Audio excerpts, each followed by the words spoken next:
السلام عليكم ورحمة الله. نحن هنا اليوم أمام قنصلية تايلاند.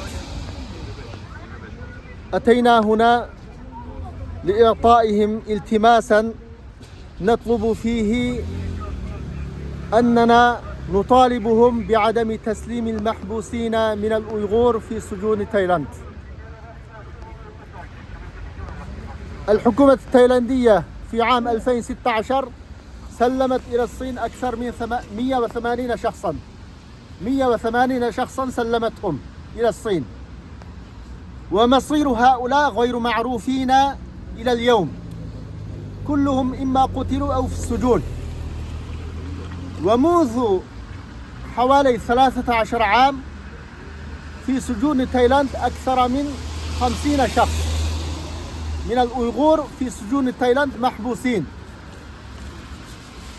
ووصلنا منذ يومين ثلاث أن هناك محاولات من الحكومة التايلاندية لتسليم هؤلاء المحبوسين إلى الصين، ويكررون جريمتهم السابقة بتسليمهم إلى الصين أيضا.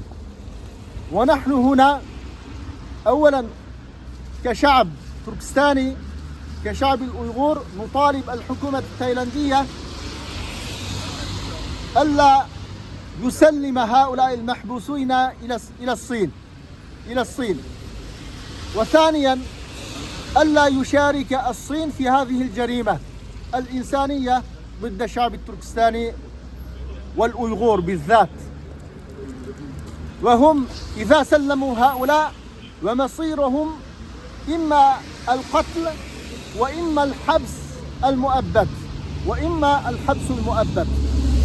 وبهذه المناسبة نحن نطالب الحكومة التركية ممثلا برئيس الجمهورية الرئيس رجب طيب أردوغان أن يتدخل في هذا الموضوع، وأن يكون له تواصل مع الحكومة التايلاندية بعدم تسليم هؤلاء إلى الصين، وحثهم على الإفراج عنهم ومجيئهم إلى تركيا بسلام. ونطالب أيضا المفوضية العامة لحقوق الإنسان التابعة للأمم المتحدة وغيرها من المنظمات الدولية والمنظمات الأهلية أن يتدخلوا في هذا الموضوع لدى الحكومة التايلاندية، ويكون لهذه المنظمات مواقف مشرفة لحث الحكومة التايلاندية وللضغط على الحكومة التايلاندية لعدم تسليم هؤلاء التركستانيين إلى الصين. وبالذات نطالب المنظمات الإعلامية، الصحفيين وأصحاب القنوات ووسائل الإعلام المختلفة أن يسلطوا الضوء على قضية هؤلاء المحبوسين في سجون تايلاند منذ 13 عاما. منذ 13 عام هم محبوسون بغير أي ذنب ولم يفرج عنهم، وفي نهاية المطاف يريدون تسليمهم إلى الصين، وهذه جريمة نكراء. إذا صمت الدول وصمت المنظمات الدولية والمنظمات الحقوقية ووسائل الإعلام عن هذه الجريمة كلهم يتحملوا مسؤولية. وهناك الإنسانية يباد في تركستان، والإنسانية يقتل في تركستان كإنسان.